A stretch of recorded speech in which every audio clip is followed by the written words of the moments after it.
கிராமிய பள்ளிகளில் பணியாற்றினார்கள். கிராமத்தோடு அங்குள்ள மக்களுடைய அவங்களுடைய பண்பாடுகள் எல்லாமே அத்துப்படியாக அவர் ஆராய்ச்சி பண்ணி இங்கே மட்டும் கிடையாது, ஏதோ கருத்தரங்குக்கு பேசுகிறதே வரல, நம்மளுடைய இனத்தை பற்றி எல்லா மீட்டிங்களும் எல்லா இன்டர்நேஷனல் கான்ஃபரன்ஸ் எல்லாம் நம்மளுடைய இனத்தை பற்றி நல்ல ஒரு கருத்தரை வழங்கிய அவரை பேசுமாறு அழைக்கிறேன்.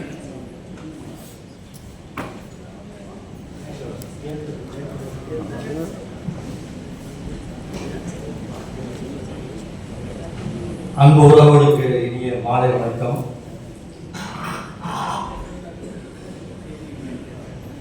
காலை தொடக்க விழா தொடங்கியதிலிருந்து மிகச் சிறப்பாக இந்த நிகழ்வு திட்டமிட்டபடி ஃபார்மல் அப்படின்னு சொல்லுவாங்க, ஆனால் நான் ஃபார்மலாக இந்த நிகழ்ச்சி நடைபெற்றுக் கொண்டிருக்கிறது. திட்டமிடல, ஆனால் திட்டமிட்டபடி நடந்து கொண்டிருக்கிறது. அதற்கு முழு காரணமாக இருக்கின்ற கடந்த 6 மாதங்களாக இந்த ஒரு நாள் நிகழ்ச்சியை சிறப்பாக நடத்த வேண்டும் என்று கங்கணம் கட்டிக்கொண்டு உழைத்த முனைவரையா தங்கசாமி அவர்களுக்கு அன்பான வணக்கத்தை தெரிவித்துக் கொள்கிறேன். அவரை நம்பி நீண்ட தொலைவில் இருந்து 2 நாள் பயணம் செய்து இன்று வரை அசராது இந்த நிகழ்வை ரசித்துக் கொண்டிருக்கின்ற மல்லர் உறவுகளுக்கு அன்பான வணக்கத்தை தெரிவித்துக் கொள்கிறேன். காலையில் அருமையான ஒரு ஆய்வுரையை வழங்கிய ஐயா மாஸ்டர் விக்டர் அவர்கள், உண்மையிலே அவர் ஒரு மொழி கடல் அப்படின்னு தான் சொல்லணும். உலகத்தில் உள்ள அனைத்து மொழிகளையும் அடைத்து குடித்தார் நான் சொல்ல வரல, அறிந்து வைத்திருந்தார். அதனால் அவரால் சில சொற்களுக்கு கூறிய விளக்கங்களை நம்மால் ஏற்றுக்கொள்ள முடிந்தது. வெறும் தமிழ் மட்டும் தெரிந்த ஒருவர் அந்த கருத்தை சொல்லியிருந்தால் நிச்சயமாக நாம் ஏற்றுக்கொண்டிருக்க மாட்டோம். அவர் பல நாடுகளுக்கு பயணம் சென்று அந்த மொழிகளை கற்று அங்கிருக்கின்ற அறிஞர்களும் உரையாடி நிறைய தகவல்களை, மொழி குறித்த தகவலை சேகரித்து வைத்திருக்கின்றார். அதனால்தான் நாம் வேந்தர் என்று சொல்லக்கூடிய சொல்லை கூட ஏற்றுக்கொள்ளும்படியான ஒரு நிலையை ஏற்படுத்தியிருக்கிறார். ஆனால் இந்திரன் தேவேந்திரன் என்று சொல்லி பழகிவிட்டோம். என்றாலும் வருங்காலத்தில் அதற்குரிய வாய்ப்பும் கூட வருவதற்கு வாய்ப்பு வரும் என்று நான் நினைக்கின்றேன். அதே போல இப்பொழுது உரையாற்ற இருக்கின்ற உங்களுக்கெல்லாம் தெரியும், மதுரையிலே அவருக்கு சொந்த ஊர் பழனி என்று இப்பொழுதுதான் தெரிவித்தார். மதுரையில் இருந்து கீழ்வெளியை தமிழ் மக்களின் தாய்மொழியாக தூக்கி காட்டியிருக்கின்றார். கீழடி தமிழர்களின் தாய்மொழி என்று சொல்லும் அளவிற்கு ஆதாரங்களை அள்ளி குவித்து வைத்திருக்கின்றார். நாம் அதை பார்க்கத்தான் முடியவில்லை. அமர்நாத் ராமகிருஷ்ணன் அவர்கள், நாங்கள் என்னுடைய மாணவர்களை அழைத்துக் கொண்டு தொடக்கத்திலே அகழாய்வு நடைபெறுகின்ற சூழலில் எல்லாம் சென்று பார்த்திருக்கின்றோம். அதற்கு பின்னால் தமிழ்நாடு அரசு அருமையான ஒரு அருங்காட்சியகத்தை, கீழடி அருங்காட்சியகத்தை ஏற்படுத்தி அதன் மூலமாக எல்லோருக்கும் நம்மளுடைய தொன்மையை, பெருமையை பறைசாற்றி கொண்டிருக்கின்ற அந்த சூழலில் அங்கு மாணவர்கள் அழைத்து சென்று நம்முடைய பண்பாட்டை, வரலாற்றை மீட்டெடுக்கக்கூடிய ஒரு ஆவணங்களை எல்லாம் சென்று பார்த்து வந்தோம். அப்படி இன்னும் உழைத்துக் கொண்டிருக்க தமிழர்களுக்காக, தமிழ் மொழிக்காக, தமிழ் பண்பாட்டுக்காக உழைத்துக் கொண்டிருக்கின்ற அன்புக்குரிய ராமஸ் அமர்நாத் அவர்களுக்கு அன்பான வணக்கத்தை தெரிவித்துக் கொள்கிறேன். அதுபோல கடந்த 30 ஆண்டுகளாக ஸ்ரீ வெங்கடேஸ்வரா கல்லூரியிலே தமிழ் துறையில் பணியாற்றிக் கொண்டிருக்கின்ற, தமிழ் துறை தலைவராக பணியாற்றிக் கொண்டிருக்கின்ற பேராசிரியர் சீனிவாசன் அவர்களுக்கு என்னுடைய அன்பான வணக்கத்தை தெரிவித்துக் கொள்கிறேன். இங்கே இருக்கவங்களுக்கு எந்த அளவுக்கு டெல்லியில் மாணவர்கள் தமிழர்கள் பற்றி தெரியுமோ தெரியாதோ எனக்கு தெரியாது. ஆனால் அவரை பற்றியெல்லாம் அருமையான டெல்லி வாழ் தமிழர்கள் பற்றி அருமையான நூலை எழுதியிருக்கின்றார். டெல்லி வாழ் தமிழர்கள் படைத்திருக்கின்ற படைப்புகளெல்லாம் தொகுத்தும் நூலாக வெளியிட்டிருக்கின்றார் பேராசிரியர் சீனிவாசன் அவர்களுக்கு அன்பான வணக்கங்கள். நிறைய அமைந்திருக்கின்ற மதிப்புக்குரிய ஐஏஎஸ் முத்துராஜ் அவர்களுக்கு அன்பான வணக்கத்தை தெரிவித்துக் இங்கு பரவலாக கூடியிருக்கின்ற அனைத்து நல்ல உள்ளங்களுக்கும், குர்மி இன மக்களுக்கும், பட்டேல் இன மக்களுக்கும் மற்றும் இந்த வேளாண்மை சார்ந்த இன மக்களுக்கும் நான் என்னுடைய அன்பான வணக்கத்தை தெரிவித்துக் கொள்கின்றேன். நான் இன்னைக்கு பேசக்கூடிய ஒரு தலைப்பு நான் ஒரு அரை மணி நேரத்தை பேசலாம்னு இருக்கேன். நிறைய பேச வேண்டியிருக்கனால மல்லர்களின் பண்பாட்டு வரலாறு நான் எடுத்துக்கொண்ட தலைப்பு மல்லர் நாகரிகம். நாகரிகம் என்ற சொல் சிவிலைசேஷன் என்ற சொல்லுக்கு இணையாக சொல்லக்கூடிய ஒரு சொல். ஆனால் பண்பாடு என்பதுதான் பொருத்தமான ஒரு சொல். கல்ச்சர், மல்லர் கல்ச்சர். நாம் நினைத்துக் கொண்டிருக்கும் தமிழ்நாட்டில் மட்டும்தான் இந்த மல்லர் பண்பாடு இருக்கிறது என்று. ஆனால் காலையில் உரையை கேட்ட பின்பு உலகமெல்லாம் மல்லர் பண்பாடு இயங்கிக் கொண்டிருக்கிறது என்பதை நாம் புரிந்து வைத்திருக்கிறோம், அறிந்து வைத்திருக்கின்றோம். அந்த அடிப்படையில் அந்த தலைப்பிலே நான் உரையாடலாக வந்திருக்கின்றேன். பொதுவாக எந்த உரைக்கு சென்றாலும் நான் ஒரு பாடலோடு தான் என்னுடைய உரையை தொடங்குவேன். காலையில் சங்கீதம் முழங்கு என்ற அருமையான குரல் பாடினார் நம்முடைய உறவினர். அதே போல நான் மல்லர்களுடைய பண்பாட்டு பாடல் இருந்தால் மல்லர்களை பற்றி நான் நிறைய ஆய்வு செய்திருக்கின்றேன். அவருடைய பாடல்களை தொகுத்து நூலாக வெளியிட்டிருக்கின்றேன். அவருடைய கதைகளை தொகுத்து வெளியிட்டிருக்கின்றேன். அந்த அடிப்படையில் அவர்கள் அடிக்கடி பாடக்கூடிய ஒரு பாடல், நிறைய பாடல்கள் வரும் அடுத்தடுத்து. முதலாவதாக நான் பாடக்கூடிய ஒரு பாடல் நம்மளது வேளாண் மல்லர். இந்த வேளாண்மைக்கு அடிப்படையானது நீர், நீர் ஆதாரம். நீரின்றி அமையாது உலகு என்று நம்முடைய வள்ளுவர் சொல்லியிருக்கிறார். அந்த நீரை ஆள்பவர்களாக, அந்த நீரை அடக்குபவர்களாக, அந்த நீரை பயன்படுத்துவர்களாக இருப்பவர்கள் மல்லர்கள். நாம் வேளாண்மை எடுத்துக்கொண்டால் தொடக்க நிகழ்வாக அமைவது எல்லோரும் சொல்வார்கள் நாளேர் கூட்டுதல் என்று. ஆனால் எப்பொழுது நாளேர் கூட்ட முடியும்? மழை பெய்தால் தான் நாளேர் கூட்ட முடியும். கட்டாந்தரையில் உழவு போட முடியுமா? மேட்டாங்கால உழுதுன்னு கெட்டான்னு சொல்லலாம். அப்படி கட்டாந்தரை உழுது நாம் விவசாயம் செய்ய முடியாது. அப்படி என்றால் அதற்கு முன்பாகவே தயாராகின்றார்கள். எப்படி தயாராகின்றார்கள்? மழை பெய்து பாடல் பாடுகின்றார். மலைப்பாட்டு கேள்விப்பட்டீங்களா? கொஞ்சம் ஒரு 50 வயசுக்கு மேல இருக்கவங்க இந்த பாட்டை கேள்விப்பட்டிருப்பீங்க. இந்த உழவு பொன்னீர் கூட்டுவதற்கு அப்பையும் நாளேர் கூட்டுவதற்கு முன்னாடியும் இந்த பாடலை மல்லரிக மக்கள் பாடுவார்கள். அவர்களுடைய பண்பாடு. வேளாண்மையினுடைய தொடக்க நிகழ்வு என்னவென்றால் மழை வேண்டி பாடுதல். அந்த மழை சம்பந்தமா நிறைய சடங்குகள், மழை பெஞ்சு ஊத்துறது, பாடை கட்டி இழுக்கிறது, குடத்தை போட்டு உடைக்கிறது, மழை கஞ்சி காய்ச்சறது, இந்த மாதிரி நிறைய செயல்பாடுகள் இருக்குது. ஆனால் பாடலின் மூலமாக மழையை வரவேற்கக்கூடியவர்கள் மல்லத்தியர் அப்படிதான் சொல்லணும். நீங்க அந்த பாட்டை கேட்பீங்க. சந்திரரே சூரியரே சாமி பகவானே, இந்திரரே வாசுதேவா, இப்போ மழை பெய்ய வேணும், மழைக்கு வரா கேட்டு நாங்க மருகிறோம் சாமி, மழைக்கு வரா கேட்டு நாங்க மருகிறோம் சாமி.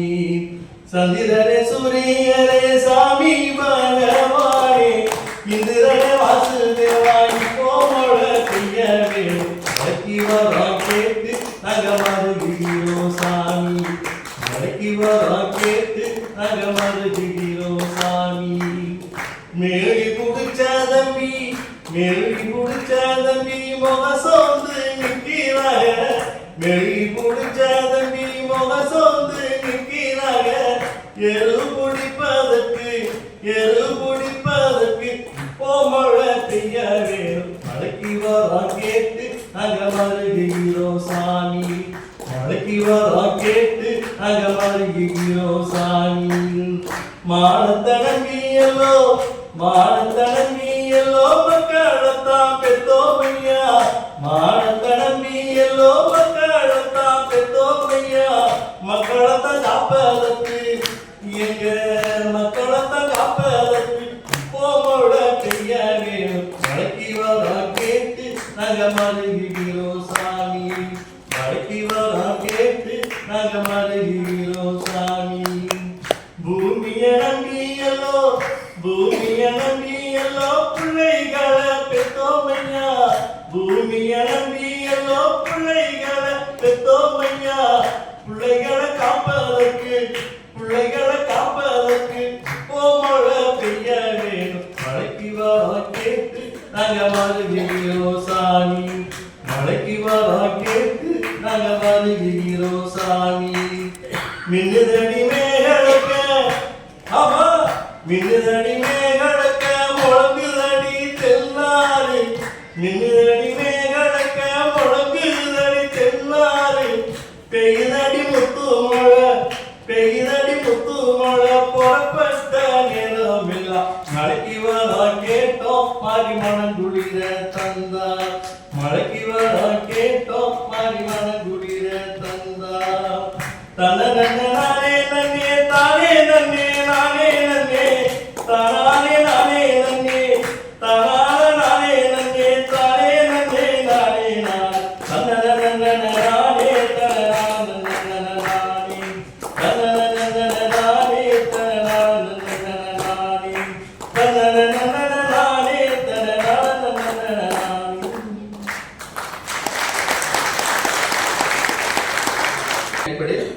மழை, அந்த மழையை இசையால் வரவழைக்கின்றார்கள். யாரிடம் வேண்டி? வேந்தனிடம் வேண்டி. இன்று நாம் சொல்கின்ற இந்திரனிடம் வேண்டி. வேந்தன் இந்திரன்.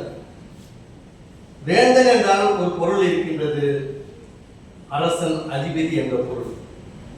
இந்திரன் என்றால் வேறு பொருள் இருக்கிறது, அவன் இடியை ஏற்படுத்தி மழையை பெய்ய வைக்கக்கூடியவன். அதனாலதான் வேந்தன் என்பது இந்திரனாக மாறி இருக்கு. மழையோடு தொடர்பட்டதால் வேந்தன் என்ற சொல் இந்திரனோடு இணைந்து அது இந்திரனாக மாறி இருக்கின்றது. அது ஐயா சொன்னார், ஒரு நாள் 2 நாள் அந்த மாற்றம் வந்தது. வேந்தன் என்ற சொல் தொல்காப்பியர் சொல்றாரு வேந்தன் அப்படிங்கிறது, திருக்குறள் தான் இந்திரன் வரும். அப்ப அது கிமு 3ஆம் நூற்றாண்டு, இது கிமு 1ஆம் நூற்றாண்டு. அப்ப எத்தனை 2 நூற்றாண்டுக்கு பின்னால் தான் இந்திரன் அப்படிங்கிற சொல்லவே நமக்கு கேள்விப்படும். அதுக்கப்புறம் வடவர்கள் வந்ததுக்கு அப்புறம் இந்த சொல் எப்படி ஆழமாக மக்கள் மனதில் பதிய வைக்கப்படுகிறது என்பதை நம்ம வந்து பார்ப்போம். அப்ப தொடக்கத்தில் வேந்தன் என்பதுதான் நீண்ட காலமா இருக்கு. வேந்தன் மேய தீம்புணல் உலகம். காலையில் எல்லாம் சொன்னாங்க, முல்லை மருத நிலத்திற்கான தலைவன் வேந்தன். மருத நிலம் எதை அடிப்படையாக கொண்டது? வேளாண்மை அடிப்படையாக கொண்டது, நீர் சார்ந்த வேளாண்மை அடிப்படையாக கொண்டது. அந்த நீர் அங்கே நிறைந்திருப்பதால் என்ன விளைகிறது? நெல் விளைகிறது, கரும்பு விளைகிறது, மூங்கில் நெல்லெல்லாம் விளைகின்றன. இப்படி ஒரு வளமான நிலம் மருத நிலமாக காட்டப்படுகிறது. அந்த வளத்திற்கு காரணமானவன் இந்திரன் அல்லது வேந்தன் என்று அதில் சொல்லப்பட்டிருக்கிறது. மழை பெய்து விட்டது. அதுக்கு அடுத்த பின்னால் எல்லாரும் என்ன பண்ணுவாங்க? இந்த நாளேர் கூட்டுதல் அப்படின்னு சொல்லி, நல்லேர் கூட்டுதல் அப்படிங்கிறது நாளேர் கூட்டுதலாகி அப்புறம் பொன்னேர் கூட்டுதலா வந்து மாறிடுச்சு. அந்த நேரத்தில் ஒரு சடங்கு நடக்கும். இந்த நாளேர் கூட்டினவங்களுக்கு தெரியும். அந்த நாளேர் கூட்டுறதுக்கு முன்னாடி ஏற போட்டுவாங்க. ஏருக்கு அந்த மாட்டுக்கெல்லாம் பொட்டு வச்சுட்டு ஏற போட்டுட்டு உழுக போவாங்க. உழுக போகும்போது அப்போ ஒரு மண்டலத்துக்கு ஒரு பாட்டு பாடலாம். ஏ வட்ட வட்ட வயல் உழுது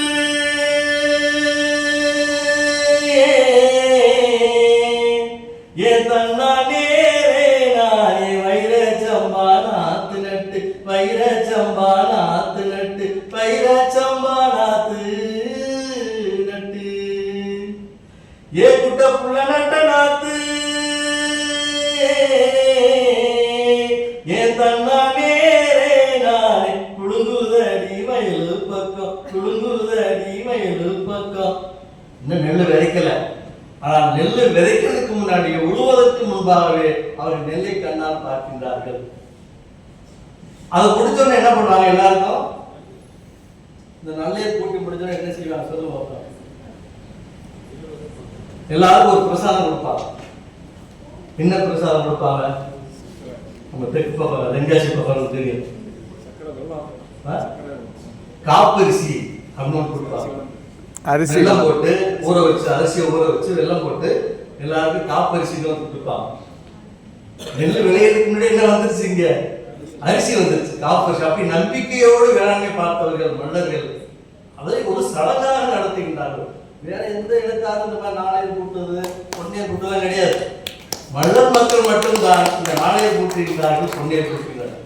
அப்படின்னா பண்டை காலம் தொட்டு சங்க காலம் தொட்டு சமகாலம் வரைக்கும் அந்த பண்பாட்டை பின்பற்றி வருகின்றார்கள் என்பதற்காகத்தான் நான் ஒரு எடுத்துக்காட்டுக்காக இந்த பாடல்கள் நான் சொன்னேன். மழை பெய்கிறது, மழை பெய்தவுடன் நிலத்தை எல்லாம் உழுகிறார், பரம்படிக்கிறது, ஏர் ஊற்றுறது, பரம்படிக்கிறது, தொடர்ந்து தொழில் அடிக்கிறது, நிறைய செயல்பாடுகள் வந்து இருக்கும். அந்த செயல்பாடுகள் நடந்து முடிஞ்ச உடனே நடவுக்கு போவாங்க. இந்த நடவுக்கு போகும்போது எந்த திசையில முதல்ல நடுவாங்க சொல்லுங்க? ஈசான மூலை வடக்கு பக்கம் திரும்பி எல்லாம் வந்து நாத்த வச்சு நிற்பாங்க. இருக்கு அதுல வந்து அந்த கொத்துக்கார பொண்ணுன்னு இருப்பா. கொத்துக்கார பொம்பளைன்னு சொல்லுவாங்க. கொத்துக்கார பொம்பளைக்கு முக்கியமான குவாலிஃபிகேஷன் என்னன்னா நல்லா பாட தெரியும். பாட தெரியுதுன்னு கொத்துக்காரங்களா இருக்க முடியும். ஏன்னா நம்ம சொல்றோம்னா ஆடி பாடி வேலை செஞ்சா அழுப்பு இருக்காது, அது ஆணும் பெண்ணும் சேராவிட்டா அழகு இருக்கான்னு சொல்றாங்கல்ல. நடவு நடும்போது பாட்டு பாடிட்டே இருப்பாங்க. அந்த கொத்துக்கார பொண்ணு வந்து பொம்பளைன்னு சொல்றாங்க. பாட்டு பாடிக்கிட்டே போவாங்க, அவங்க பின்னாடி தண்டனை போட்டுக்கிட்டே போவாங்க. முன்பாட்டு பின்பாட்டுன்னு சொல்றல, முன்பாட்டு பாடிக்கிட்டே இருப்பாங்க, பின்பாட்டு. ஏன்னா அழுப்புடாம வேலை நடக்குது. உங்களுக்கு அந்த சேத்துல இறங்கி வேலை செய்யறது எவ்வளவு சிரமம்னு தெரியும். ஏன்னா கால் மாட்டிக்கிறோம், ஒவ்வொரு தடவை எடுத்து எடுத்து வச்சு போய் நடந்து சாதாரண வேலை. நம்ம வெளியிருந்து பார்க்குறவங்க ஏதோ வேகமா நட்டு பண்ணிட்டாங்கன்னு நினைக்கும். ஆனா கால் புதைச்சிக்கிறோம், மேல எடுக்கிறது சிரமம். ஒவ்வொரு காலாக எடுத்து கையை ஊனி இந்த நாத்து ஊனுறப்ப கூட நல்லா எடுத்து சொல்லுவாங்க. அதுக்கு நுணுக்கு சார் நம்ம ஊன்றாங்கன்னா அப்படி ஊன மாட்டோம், ஒரு வெட்டு வெட்டுவாங்க. நல்லா பதியது இருக்காது. நம்ம என்ன நினைக்கிறோம், இப்படி வைக்கிறாங்க அப்படின்னு நினைக்கிறோம். அப்படி கிடையாது. நாத்தை எடுத்து வச்சு ஒரு அம்புவா, நமக்கு தெரியாது, அந்த மண்ணுக்குள்ள இருக்கிறதுனால தெரியாது, செகதிக்குள்ள இருக்கிறதுனால. அப்படி நுணுக்கமாக அவங்க வந்து பண்ணுவாங்க. அப்படி ஈசான மூலையில அந்த நாத்து முடிய வச்சுக்கிட்டு அவங்க வந்து பாட்டு பாடுவாங்க. இந்திரரை நோக்கி எடுத்தோம் விழ முடிய, சந்திரரை நோக்கி சாட்சம் விழ முடிய, எஞ்சோட்டு பொண்ணுகளா போடுங்கம்மா ஒரு கலவை, பொண்ணான ஒரு கலவை அப்படின்னு சொல்லுவாங்க. எல்லாரும் புலவை போவாங்க. இந்த புலவை சத்தம் கேட்டதுக்கு பிறகு நாத்திலே எடுத்து நடுவாங்க. இந்த குலவை ஒளி அப்படிங்கிறது வந்து சாதாரணமான ஒளி இல்லை, அது மிகப்பெரிய ஒரு மங்களகரமான ஒளி. எப்ப எப்ப புலவை போடுறாங்க பாருங்க. சாமி இறக்குறப்ப புலவை போடுவாங்க, பொங்கலப்ப வந்து புலவை போடுவாங்க. பொண்ணு பொண்ணு பூப்புனித நீராட்டு விழா, பூப்புனித நீராட்டு விழா புலவை போடுவாங்க. எங்க பக்கம்னா நான் ஒரு கல்யாணத்துக்கு போயிருந்தேன், நிச்சயதார்த்தத்துக்கு போயிருந்தேன். மன்னர் வீட்டு நிச்சயதார்த்தத்தை இந்த பொண்ணுக்கு கூரை புடவை கொடுத்துருவாங்க, பரிச புடவை. அப்போ ஒரு பெரிய சிலர் போகும்போது 5 குலவை போட்டு போங்க அப்படின்னு, வரும்போது 7 குலவை போட்டு வாங்க. அதாவது ஒரு பொண்ணை புது பொண்ணை அழைக்கிறது கூட குலவை போட்டு அழைக்கக்கூடிய ஒரு பண்பு நம்மகிட்ட வந்து இருக்குது. அதே மாதிரி உசரம்படி பார்த்தோம்னா குழந்தை பிறந்தாலே குலவை போடுவாங்க. இதெல்லாம் பார்த்தீங்கன்னா ஒரு மங்களமான ஒளி, ஒரு மங்கள ஒளியோடு ஒரு செயலை தொடங்கும் போது நம்ம கடையில பார்த்தோம். ஐயா சொன்ன பஞ்சபூதங்கள் அங்கே இருக்குது. இந்த பஞ்சபூதங்களுடைய செயலை ஒருங்கிணைக்குன்னு 5 திரியை வந்து ஏற்றுறோம் அப்படின்லாம் வந்து சொன்னார். அப்படி மங்கள ஒளியோடு அந்த நடவை மேற்கொள்கின்றார்கள். அப்புறம் நடக்க இறங்கியாச்சுன்னா ஒரே பாட்டு பாடிக்கே நடந்துடுறாங்க. உடனே பண்ணாடி வருவார், கிராமத்தில் வருவார். வாராக வாராக நம்ம பண்ணாடி வாராக, பச்சை கூட பிடிச்சு பயிர் பார்க்க வாராக, நீல கூட பிடிச்சு நிலம் பார்க்க வாராக, எஞ்சோட்டு பொண்ணுகளா போடுங்கம்மா ஒரு குழவை பொண்ணால ஒரு குழவை அப்படின்னு குழவை போடுவான். இந்த வரப்புல வர்றதுல அவங்க வெத்தலை காசு கொடுக்கும், மீன விட மாட்டாங்க. நாத்து முடிச்சுக்கு முன்னாடி போட்டுருவான், அதை தாண்டி போக முடியாது, கேட்டு போட்ட மாதிரி நிப்பாட்டிடுவான். அப்படி அதாவது நடவு அப்படிக்கு ஒரு செயல்பாடு, வேளாண்மை சார்ந்த செயல்பாடாக மற்றவர்கள் பார்க்கின்றார்கள். ஆனால் மல்லர்கள் மட்டுமே அதை பண்பாடாக பார்க்கின்றார்கள் என்பது முக்கியமாக நாம் அறியத்தக்க ஒரு செய்தி. அதே மாதிரி இன்னொரு செய்தி வந்து சொல்லணும். எல்லாரும் இலக்கியத்திலிருந்து எடுத்துக்காட்டு காட்டினாங்க, அதே மாதிரி நான் இலக்கியத்திலிருந்து ஒரு வலுவான எடுத்துக்காட்டு காட்டலான்னு இருக்கேன். இப்போ சிலப்பதிகாரம், இளங்கோவடி எழுதி சிலப்பதிகாரம் எல்லாரும் படிச்சிருப்பீங்க. அதாவது ஒரு டிகிரி லெவலில் படிச்சிருந்தீங்கன்னா அல்லது ஸ்கூல் லெவலில் படித்தாலே சிலப்பதிகாரத்தை வந்து சொல்லலாம். அதில் முக்கியமானது வந்து யாருமே செய்யாத ஒரு மாற்றத்தை இளங்கோவடிகள் செய்தார்னு சொல்லுவாங்க. என்ன மாற்றம்? அருமையான, அதாவது மற்றவங்கெல்லாம் வந்து இறை வாழ்த்து அப்படின்னு சொல்லுவாங்க, ஆனா இவர் மட்டும் தான் இயற்கை வாழ்த்துன்னு பாடுறார். இயற்கை வாழ்த்து, அந்த இயற்கை வாழ்த்து எங்கிருந்து அவர் எடுத்தாரு அப்படிங்கிறது ஒரு சூசகமான, வேற யாருக்கும் இதுவரைக்கும் சொன்னதில்லை, நான் கண்டறிஞ்சு சொல்றேன். பல பேர் என்ன சொல்றாங்க, அந்த இயற்கை வாழ்த்து வந்து ஒரு கும்மி பாட்டு வந்து எடுத்தது. சாவி சுப்பிரமணியம் சொல்றாரு, இன்னும் சில பண்பாட்டு ஆய்வாளர்கள் என்ன சொல்றாங்க, இளங்கோவடிகள் ஒரு கும்மி பாட்டுல இருந்து இந்த பாட்டை எடுத்திருக்காரு அப்படின்னு சொல்லி. உங்களுக்கு தெரியும் கும்மி பாட்டு எப்படி பாடுவாங்க அப்படின்னு, முளைப்பாயை போட்டு சுத்தி சுத்தி கும்மி அடிப்பாங்க, அப்புறம் சாமிக்கு வச்சுட்டு அதை ஒரு கிணத்தை நீர் நிலையில வந்து விட்டுருவாங்க. அப்ப இந்த கும்மி அடிக்கும் போது அவன் என்ன பாடுவான், தன்னநாதினம் தன்னநாதினம் தன்னநாதினம் தன்னானே, ஆன வரத பாருங்கம்மா, ஆன செஞ்சு வரத பாருங்கம்மா, ஆன மேல இருக்க நம்ம பெருமாள் அடி வருவத பாருங்கம்மா, தன்னநாதினம் தன்னநாதினம் தன்ன. என்னது கும்மிப்பாட்டு, இதுல நிறைய மெட்டு இருக்கு. தந்தனை தானானே அப்படின்னு கூட அடிப்பாங்க, தன்னானே நானே கொடுத்தில்லே பல மெட்டுக்கள் வந்து அந்த முளைப்பாரி பாட்டு வந்து பாடுவாங்க.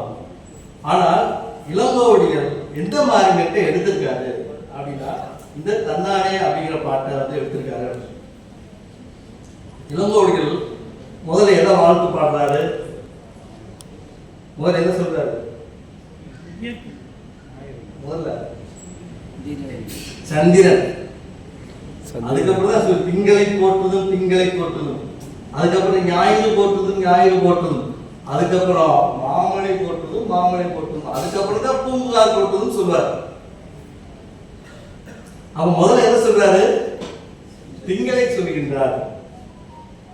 திங்கள் சொல்லி வருங்க, நல்லா கவனிச்சீங்கன்னா தெரியும்.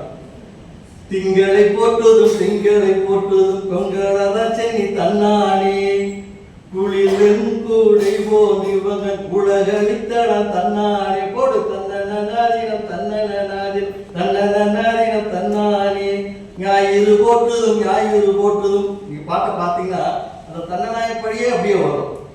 சரி, இன்னொரு சூட்சுமம் என்ன அப்படின்னா, நான் முதல்ல பாடினேன் மழைப்பாட்டு பாடினேன், சந்திரரே சூரியரே சந்திரரே சூரியரே சாமி பகவானே, இந்திரரே வாசுதேவா இப்போ மழை பெய்ய வேணும். முதல்ல சூரியனை சொல்லல, எதை சொல்றாங்க, சந்திரனை சொல்றாங்க. அதுக்கப்புறம் சந்திரரே சூரியரே, மூணாவது யாரு, இந்திரன். அப்ப முதல்ல திங்களை போட்டதும், திங்கள்ங்கிறது சந்திரன், ஞாயிறு போட்டதும் சூரியன், அப்புறம் மாமலை போட்டதும் இந்திரன். அப்ப இளங்கோவடிகள் தனக்கான இயற்கை வாழ்த்தை எங்கிருந்து எடுத்தார் என்றால் மழக்கிய பாடிய கும்மிப்பாட்டிலிருந்து தான் எடுத்தார் அப்படின்னு நான் சொல்லுவேன். அதாவது இளங்கோவடிகள் சாதாரணமான ஆள் கிடையாது. சோழ நாட்டுக்கு போறாரு, பாண்டிய நாட்டுக்கு போறாரு, அவர் இருக்கிற சேர நாட்டுக்கு போறாரு. பல்வேறு விதமான பழக்க வழக்கங்களை சொல்றாரு. பூம்புகார் என்ன இருந்துச்சு, கோவலனும் கண்ணியும் மதுரைக்கு வரும்போது இடையில என்னென்னலாம் இருந்துச்சு, மதுரையில் என்னென்ன விழா நடந்துச்சு, அதுக்கப்புறம் சேரநாட்டுக்கு போனப்ப என்னென்ன நடந்துச்சு, எப்படியெல்லாம் வந்து கண்ணைக்கு செலவழிச்சாங்க அப்படின்னா வந்து சாதாரண கற்பனையில சொல்லலை. இன்னைக்கு வந்து சிலப்பதிகாரம் சொல்லக்கூடிய பல ஊர்கள் இருக்குது. தென்னவன் சிறுமலை வழியா கோவணன் கண்ணைக்கு போனதான் சொல்லுவாங்க. அந்த தென்னவன் சிறுமலை எது அப்படின்னா எங்க பல்கலைக்கழகத்துக்கு கிழக்க இருக்கிற சிறுமலை தான். தெரியும். அந்த சிறுமலை வழியா தான் போனாங்க. இன்னைக்கு அந்த சிறுமலை இருக்கு. இந்த சிறுமலை பத்தி எப்படி இளங்கோவடிகள் தெரிஞ்சுக்கிட்டாரு? களப்பணி போறாரு. ஒரு கதையை கேட்டார். கூட வாங்கி சீத்தன் சாஸ்திரத்தை கதையை கேட்டாரு. அவர் ஒரு வகையில சொல்லிட்டாரு, இந்த மாதிரி சிலம்ப திருநாள் அவனை கொலை பண்ணிட்டாங்க, அந்த அம்மா கோவிச்சுக்கிட்டு ஐயோ கரவழியா இங்க வந்துருச்சு அப்படின்னு சொல்றாரு. அப்ப இந்த ஒரு வரியை வச்சு காவி எழுத முடியுமா? காப்பி எழுத முடியுமா? போறாரு, பூம்புகார் போறாரு. அங்கே கடல் எப்படி இருக்குது, அந்த மக்கள் எப்படி இருக்காங்க, எப்படி வணிகம் செய்யறாங்கன்னு பார்க்கிறாரு. அப்புறம் அந்த வழியா அப்படியே நடந்தே வர்றாரு. பாண்டிநாட்டுக்கு வர்றாரு, அப்புறம் சேனாட்டுக்கு வர்றாரு. அங்க இருக்க இசை, அங்க இருக்க வழிபாட்டு முறைகள், அந்த பரிவர்த்தனை கட்டுறது, இதை பற்றிலாம் அருமையான ஒரு செய்தி போட்டாங்க. அதுல முக்கியமா சொல்லப்படாத ஒரு செய்தி சொன்னாங்க. சில பேர் சொன்னாங்க நீராணிக்கம், காலாடி, குடும்பம் அப்படிலாம் சொன்னாங்க. இந்த நீராணிக்கம் இருக்காங்க, நீராணிக்கம் கிடையாது. நீராணிக்கம் தான் அது பேரு. நம்ம ஒரு இதா சொல்றதுக்கா நீராணிக்கம் நீராணிக்கன்னு சொல்றோம். அந்த நீரை மேலாண்மை செய்வர்கள், நீர் மேலாண்மையில் தேர்ந்தவர்கள் மன்னர்கள் அப்படிங்கிறதுக்கு ஒரு கருத்து நான் சொல்ல வரேன். என்னன்னா, இந்த ஒரு குளத்துலையோ அல்லது ஒரு ஏரியில தண்ணியை தேக்கி வைக்கிறாங்க. அந்த தண்ணியை வந்து நடவுக்கு எவ்வளவு எடுத்து விடணும், பயிர் விளைவுக்கு எவ்வளவு எடுத்து விடணும், அறுவடை எப்படி நிப்பாட்டணும் அப்படின்னா யார் பண்ணுவா அப்படின்னா இந்த நீராணிக்கம் தான் பண்ணுவார். நீராணிக்கம் அப்படின்னு சொல்லுவார். அவருக்கு ஊர்ல ஒரு நல்ல மரியாதை இருக்கு. இன்னைக்கு ஊர்ல நீங்க பார்த்தா தண்ணி எடுத்து ஒரு ஆள் பார்ப்பல, பஞ்சாயத்து போடல. அது சொல்றது வேற. நீர் மூப்பது பஞ்சாயத்துல நீர் தொட்டியில தண்ணி எடுத்து விடுவார்ல, அது பஞ்சாயத்துல இருந்து ஆள் போட்டுருப்பாங்க. எல்லாரும் அவர் போய் கெஞ்சிக்கிட்டு இருப்பா, அப்பா எங்க தெருவுக்கு எடுத்து விடுப்பா, அப்ப எங்க தெருவுக்கு எடுத்து விட்டு தண்ணியே இல்லை, நாளைக்கு எங்க வீட்டுல விசேஷம் இருக்குன்னு. இதே மாதிரி விவசாயிகள் நீராணிக்கத்தை போய் வேண்டிட்டு இருப்பாங்க. ஒரு ராத்துக்கு மட்டும் எங்க ஊர்ல விடு, அந்த தாஞ்சிக்கிறதுக்கு பெயரெல்லாம் அது கொஞ்சம் முடிச்சு கட்டுறோம் அப்படின்னு சொல்லுவாங்க. அப்படி நீராணிக்கிறதுக்கு அவ்வளவு மரியாதை வந்திருக்கு. என்னென்ன மரியாதை நான் பின்னாடி சொல்றேன், ஆனா என்னென்ன சிரமங்கள் முன்னாடி சொல்றேன்.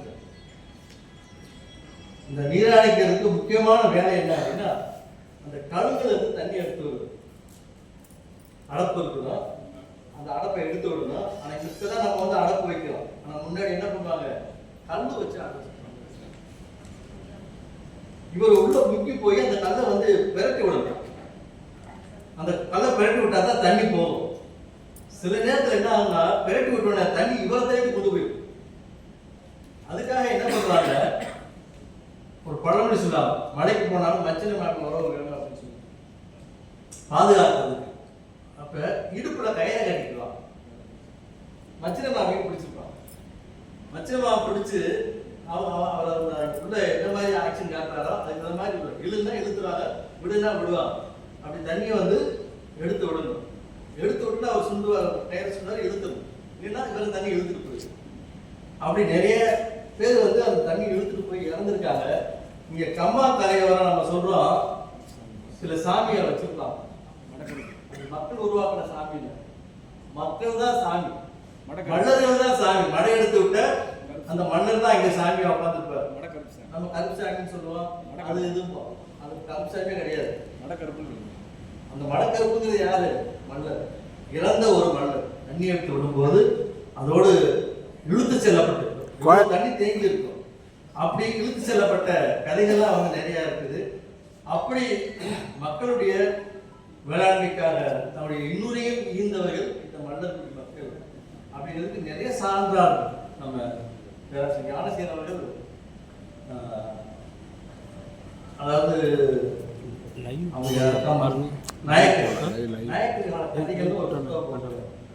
அதுல இந்த நீராணிக்கம் இறந்த விஷயத்தையெல்லாம் பதிவு பண்ணிருக்காங்க.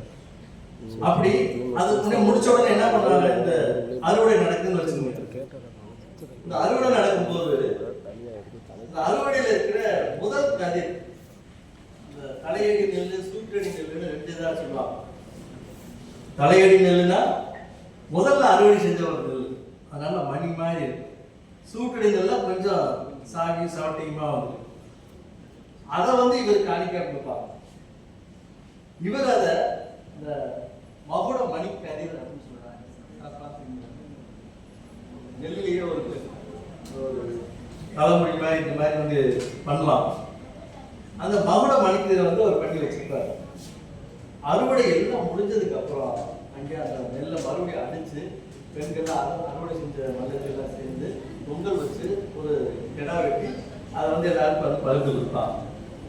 அப்ப இது வந்து ஒரு வேளாண்மை செயல்பாடாக அல்லாமல் அதை தன்னுடைய வாழ்க்கையினுடைய கூறாக, வாழ்க்கை சார்ந்த பண்பாடாக அவர்கள் நிகழ்த்தி கொண்டு வருகின்றார்கள் அப்படிங்கிறத இந்த செய்தியை வந்து நான் சொன்னேன்.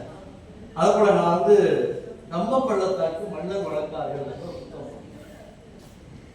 கம்ப பள்ளத்தாக்கு உங்களுக்கு தெரியும், பெரியார் டேம்ல தண்ணி எங்க வரைக்கும் வருது, வைகைக்கு வந்து எப்படி ராமநாதபுரம் போகுதுன்னு உங்களுக்கு தெரியும். கம்பம் பள்ளத்தாக்கு அப்படிங்கிறது வந்து குமிழியிலிருந்து குமிழி கீழே கூடலூர் இருக்குது. கூடலூர்ல பெரிய குளம் வரைக்கும் இருக்கிற பகுதியில் இதுதான் கம்பம் பள்ளத்தாக்கு அப்படிங்கிறது. ஏன் பள்ளத்தாக்கு அப்படின்னா அது ஒரு பள்ளமான பகுதி. அந்த கேரளாவில் பெய்கிற மழையெல்லாம் பெரியாற்றில் சேர்ந்து அந்த பெரியார் தண்ணியிலேருந்து எடுத்து விடாம அந்த தண்ணி வரும். இன்னைக்கு நீங்க போய் பாருங்க, 2 கரையோரமா இருப்பவர்கள் மன்னர்கள். நான் என்னோட ஆய்வுல ப்ரூவ் பண்ணேன், ஊரை போட்டேன்.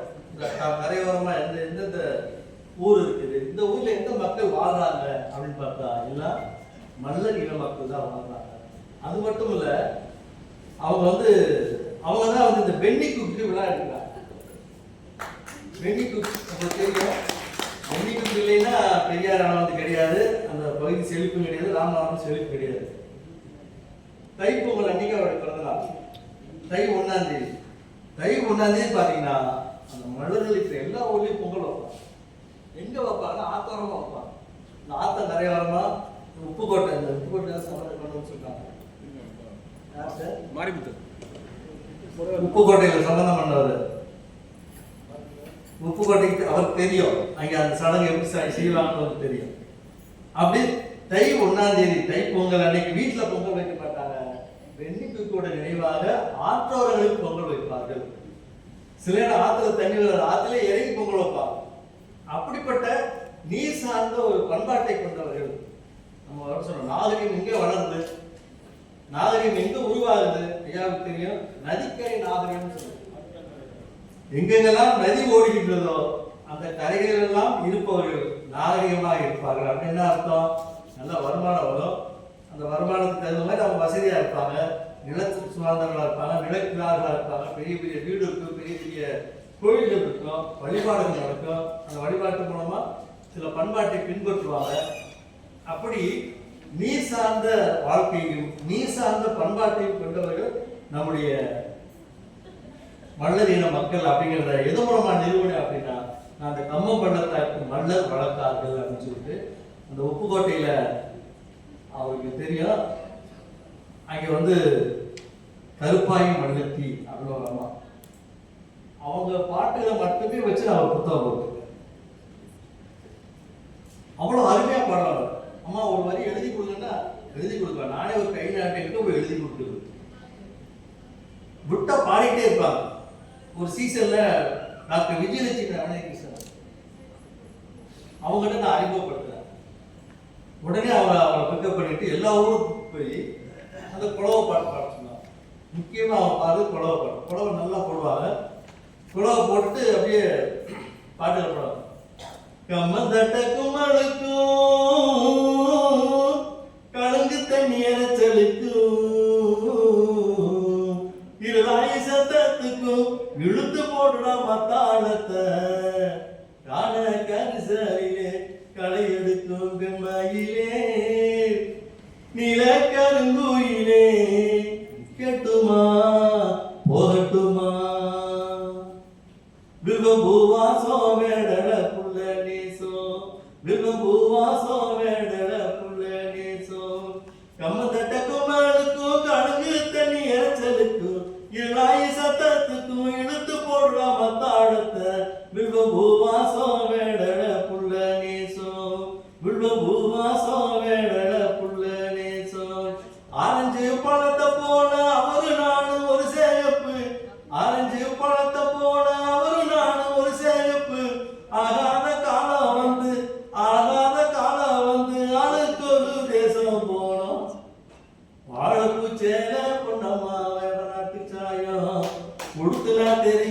என்னம்மா உன்னோட நினைப்பு அப்படியே பாடிட்டே இருப்பான். உங்களை பற்றி ஒரு பாட்டு பாடினா உடனே வயிற்று கேட்டு பாடிடுவாங்க. அப்படிப்பட்ட திறமையான ஒரு பாடகி மல்லத்தி, கருப்பாகி மல்லத்தி. ஆனால் இது மறைஞ்சிட்டாங்க அவங்க. ஆனால் அவருடைய பாடல்களுக்கு என்னுடைய நூல் மூலமாக வாழ்ந்து கொண்டு இருக்கிறது. அவங்க பேட்டியெல்லாம் போட்டுருக்காங்க, அவங்க பாடலாம் போட்டுருக்கு, என்னைக்கு சேகரித்தோம், என்ன பாட்டு பாடினாங்க அப்படிங்கிறதுலாம். அப்படி நீர் சார்ந்த அல்லது நிலம் சார்ந்த, குறிப்பாக வயல் சார்ந்த வேளாண்மையையும் அந்த வேளாண்மை சார்ந்த பண்பாட்டையும் அந்த பண்பாட்டு கூறுகளில் ஒன்றான பாடல்களையும் நீங்க ஊர்ல எந்த ஊருக்கு வேணாலும் போகலாம். நானும் ஞானசேகரன் சாரும் ஒரு ஃபீல்டு ஒர்க் போனோம். திண்டுக்கல் பக்கத்துல எங்கெங்கெல்லாம் வந்து மண்டலம் இருக்காங்களோ அந்த கிராமங்களுக்கு போய் அவங்ககிட்ட பாட்டு சேகரிச்சோம். அந்த நூல் வெளிவரதுல ஐயா வந்து இறந்துட்டாங்க, ஞானசேகரன் சார் இறந்துட்டாரு.